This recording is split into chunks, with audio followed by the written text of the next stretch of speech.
So we are diving on in here to our round 3 coverage. Looks here like we have Naya Winota as Percy here versus is this four or five color Gates Nexus or something like that at the top? Well, right now it's a 2-color deck with the Steam Vents only. Let me see what they got. Let's see what they're working with. All right. Well, maybe I won't be able to find them. I like people with different names. Make my life so hard trying to find you. Okay. So there's that. Mike the Knight. Let's see. Mike the Knight has 5-color Golos. And there is, let's see. Yeah, 3 Mazes End actually in this deck, Jeff. In the on the right side there. 3 Mazes End, okay. Yep. And remember, this is an open deck list tournament, so players do know what they're playing against. So if you're on Mike the Knight's side, you do know that you need to be mulliganing, considering knowing that your opponent could be playing something aggressive. Yep. It's not terrible on the right side there on the Golos deck, but it's also like not the best because all Winota's ability needs is you to attack. It doesn't necessarily need to connect, but so Grazer would save you some damage, but there's no sweeper available here. Yep. I think if you're, I feel like I go to 5 here on the Winota side, and this 5's not super exciting, but you're definitely keeping it, right? Yeah, I totally agree with you. I think this is better, and then I think on the right side is a snap keep. Yep. Well, I think I would have kept the second Grazer there. That's tough. So like Grazer blocks in an okay way, but like you mentioned, like blocking's not really what you need to be doing in this matchup. Yeah. I'm just trying to get my Guild Summit online as fast as possible, so. All right. And that's actually a pretty nice pickup there. Golos, and then, pairing these Arboreal Grazers with a dual land on one that's untapped into a Guildgate is pretty much the best start you can have. Yep, and we see good draws on both sides of the board here. We see a piece of action for Mike the Knight, and we see a second land come off the bottom for Percy. Yep. Here's Field of the Dead, and as you mentioned, that Thalia going to do some work here, going to stop Guild Summit from coming in, which is probably not the worst also. Yeah, it's interesting. How did you like Percy sequencing there on the bottom? So they elected to play the Thalia to slow their play a little bit as opposed to getting Vanguard down first, which pushes more damage. Yeah, I think it's fine. It also protects you from a sweeper for like one turn, at least one turn. And there's only one gate in play, so I think it's pretty decent. Could go either way. Yep. All right, well. This is going to get pretty tough, though, quickly if they don't find a more lands to pair up or a Winota. Because this Golos is going to hit the deck next turn.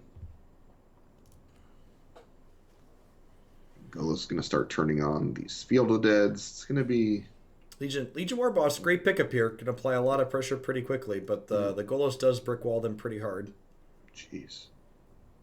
Here's Plaza. Yeah, and then we have Golos into Yorion if that's something we're looking for. Yeah, I expect we'll see a land come out for Mike here that lets them cast the Yorion next turn. They actually have Blast Zone in their deck also, which is so there's one of Blast Zone. Okay. And that's pretty solid against a person stuck on one land, but now it's much worse. Basic Forest looking awkward in the face of our red white Haktos here. Yeah. And again, like your attacks they just aren't good into this 3/5, right? Like you need Winota if you're Percy at this point. Yeah, these are not good. It's probably an Amori turn. Yeah, I mean it's like your only action, right? You might as well use all of your mana. Yeah. And there's a Maze's End on Mike's end. Arena being ever so helpful, and just double checking that Percy at the bottom here doesn't want to name land with their collector. Yeah, very, very appreciative. Oh, that's a good one. Yeah, so we're gonna find a couple of zombies. We're gonna draw a couple of cards here with the Guild Summit. Ugh, that is quite good. This is the turn, right? We need Winota this turn, and even then, it may or may not be good enough. Yeah, I'm totally with you here. And I guess you only have to attack with one goblin, so you go like Vanguard, Elf, and then like you say in a holding pattern. Yeah. again, as you mentioned, though, like you're making no headway on this board, and like Yep. all that Might the Knight needs is time. And I mean, he's Well, got. they can start activating Golos next turn, I would right? say they're just gonna activate Golos and like. Yep. Mm. There's a Plaza of Harmony. Okay, so you activate Golos to start because you can hit another land to play with it. Yep. Well, those are definitely cards that they could hit. If you're Percy here, you are sweating bullets, and you're kind of pulling a Neo here, getting to dodge a little bit. Yeah, those are bricks. Circuitous Route is certainly a nice one, though. Yep, another make some zombies, divination a little bit. All right, that's another idiot. I mean, you need to put all your idiots into play. You can't beat a sweeper if you're Percy at this point. You just need as many things in play as possible, so that way if you do draw Winota, you're most likely to kill them. Yeah, I'm totally with you. You gotta go for it. And just so you know, this 5-color glow stick has 3 Gates Ablaze and 2 Time Wipes as the sweepers of choice in the main deck. Blast Zone also sort of a sweeper. That's true. That's true. And you know, it is actually relevant here because notably Percy is stuck on 3 lands, right? So if you play this Blast Zone and you clear it for 1, Percy no longer has the out of drawing. Well, they do because of Amori, actually. Oh yeah, you're right. So Super good call. Well, now they found Maelstrom Pulse, so that so now you Maelstrom Pulse the Amori, and then you Blast on the Elves, and then you can't can't cast Winota anymore. Yeah, I think that's the safest line. Okay, maybe they're missing what I also missed, which is that Amori lets you cast Winota.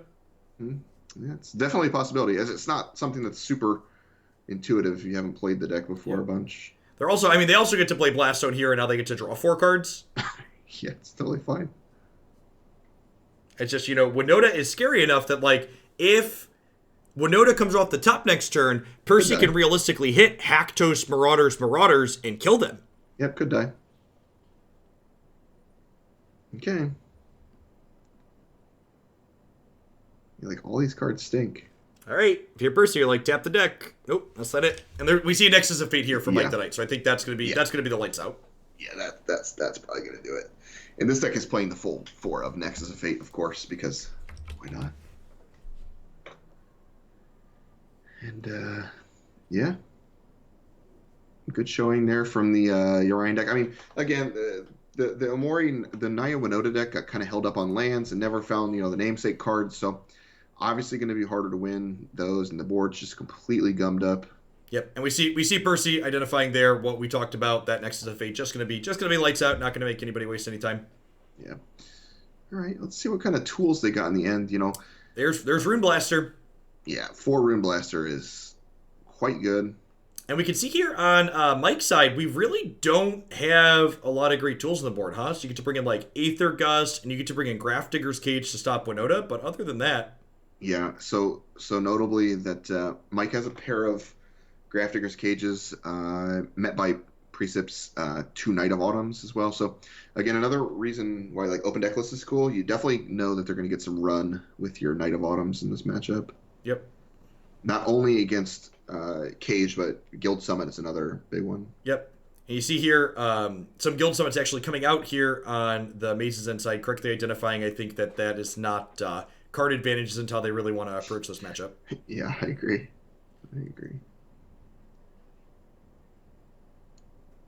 We're at 81 cards right now. Huh. Need one more trim here. Could see another Guild Summit or like a Teferi come out, perhaps. I mean, you don't even need a trim, really. What's the difference between 80 and 81? What's one more? It's fine. Yeah, Maelstrom Pulse is a really nice one here. I had mentioned, a lot of these decks aren't playing hard removal. Maelstrom Pulse is certainly a hard removal spell. Yeah, I feel like Pulse is a little ambitious out of the Gate side because they don't have a lot of black sources, right? Like, they're very clearly like a base, like, 4-color with black as like an extra. Yeah, the other thing, too, is like sometimes it's a 4-drop, well, it's a turn 4 play rather than 3 because of so many tap lands. Okay, so we had pretty easy mulligan to start there on Percy's side. This 6 looks keepable. You're not super excited about it, but you've got Vanguard into Rune Blaster later on. Yep. Yeah, something we noticed right away with like these red-based decks is that Adanto Vanguard is quite hard to beat. So we started like trying disfigures. Wow, that's a nice, actually pretty nice hand for Precipic here. Yep. If you're Precipic, do you play a blaster on 3 or do you hold it to double Stone Rain? I think you wait to Stone Rain because they have so many tap lands. Like you can just set them back anyways.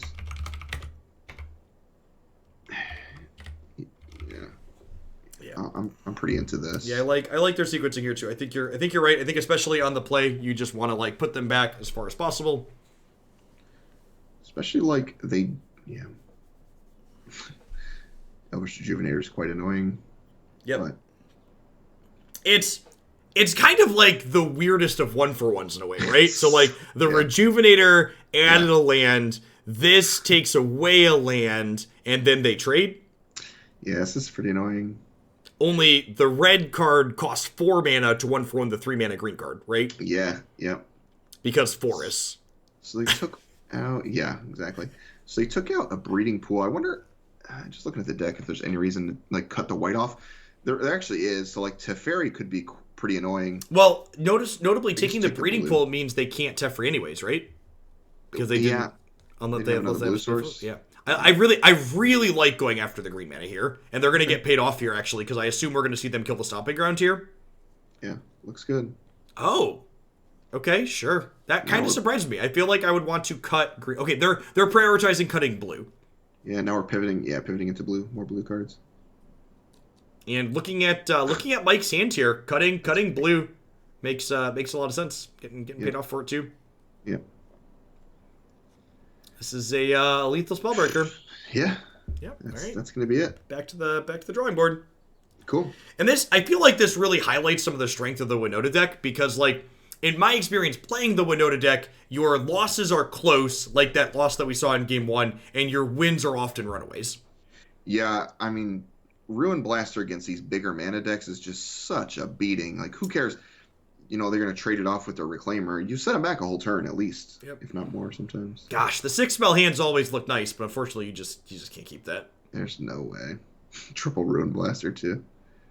You have, like, you know, 2 of your best cards, 3 of your best cards, honestly, in your hand, and you just can't keep it. Yeah, if you can, like, talk Mike into playing poker here instead of Magic, I think you keep, but as long as we're playing Magic... Full boat's good. Hey, this hand's great. This hand, it's reasonable. You're really hoping to draw an elf on 1, right? Or a 2-drop on 2. Okay, 2-drop on 2 makes this hand quite stellar. Yeah. Might get to see the namesake here, Winota, come into play this game. Oof. Okay, now their hand is incredible now. I can't be talked out of it. Aether Gust, quite annoying, though. Man. Right on time, Land War Elves. Perfect. Gosh, are we playing Land War Elves tapped here? Post-combat Spellbreaker. It probably doesn't... That's so weird. I feel like I would just have 3-3'd them there. What are we playing around by that? Are there Deafening Clarions in Mike 75? No, there's 0. Yeah, I feel like with no Clarion, and even if there was, there's no red mana in sight, I probably would have just smacked them for 3. Oh gosh, okay. Okay, there's the Guild Summit. If we find an untapped land on Precipit's side, the game could be over. Yeah, I think like Mike has to take this kind of risk and hope they break for a turn. Jeez. Okay, well. And we're going to see here kind of that, you know, aggro pressure that this Winota deck is able to put down. Well, they get time wiped here. We are going to get time wiped, aren't we? Oof. Okay, so we get to Vanguard. And again, if we draw a land, the Winota deck could kill them next turn. That's true. How do you feel about Legion Warboss here? I kind of feel like I would have Vanguarded plus Elf. I think that's what I would have done too, to guarantee. Like, what's the chance they have a second sweeper, right? Low? Well, I guess if you're not expecting a second sweeper, the Warboss probably makes sense. Wow, that is 2. I guess it's still lethal this way. Well, now they get to pulse the boss and leave up. Do they have enough mana to do all this? Yeah, they get to pulse the boss. And as leave well up as Aether leave up Gust. Gust. Yeah.